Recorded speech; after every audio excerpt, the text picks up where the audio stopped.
কাক এমন একটা পাখি যে বিশাল আকৃতির বাজ পাখির উপরে বসার সাহস করতে পারে এবং তার ঘাড়ের উপরে বসে তার মাংস ঠুকরিয়ে ঠুকরিয়ে খেতে চায়। কিন্তু বাজ পাখি বিশাল আকৃতির পাখি হওয়া সত্ত্বেও কোনো রিয়্যাক্ট করে না। তার সময় নষ্ট না করে সে তার শরীরের এত বড় বড় ডানাগুলোকে মেলে উপরে উপরে উপরে উঠতে থাকে।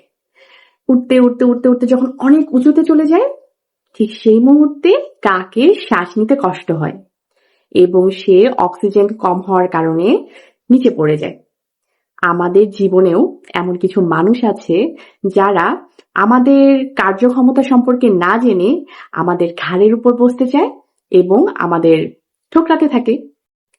কিন্তু এখানে বুদ্ধিমানের কাজ হলো এই বাজ পাখির মতো আমরা সময় নষ্ট যদি না করি এবং উঠতে থাকি, তাহলে ঠিকই আমরা এক সময় আমাদের গন্তব্যে পৌঁছাতে পারবো।